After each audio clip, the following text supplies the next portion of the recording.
Hello everyone, and welcome back to the channel! Today, we're diving into a fascinating title from history, King of the Jews. This phrase probably brings one person to mind, but did you know it was officially held by someone else at the time of Jesus' birth? Let's unravel this. When the wise men arrived in Jerusalem, they asked, "Where is he who has been born King of the Jews?" This question was deeply troubling for the man who actually held that title, Herod the Great. See, Herod wasn't born into Jewish royalty. He was an Idumean, and his power came directly from Rome.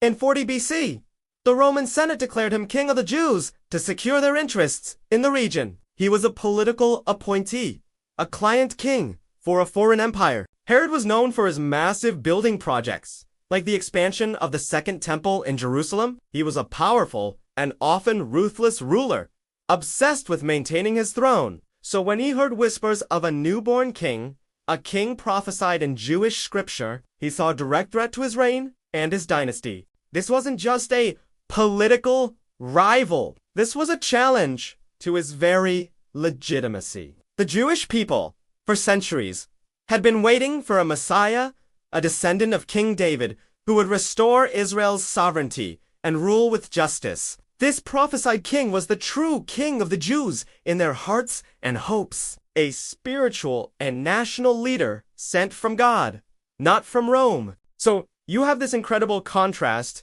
On one hand, there's Herod, the king recognized by the world's superpower, ruling with political power and fear. On the other hand, there's a baby in a manger whose claim to the title came from ancient prophecy and divine right. The wise men weren't looking for a political puppet. They were looking for the long-awaited Messiah.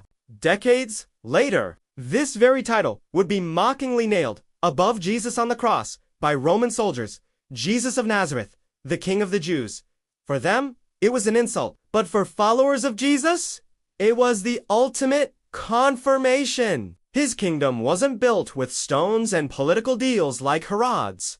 It was a kingdom of faith and spirit. It's a powerful story of two kings, two kingdoms, and two very different definitions of what it means to be a king. What are your thoughts on this? Let me know in the comments below. Thanks for watching, and don't forget to like and subscribe for more deep dives into history. See you next time!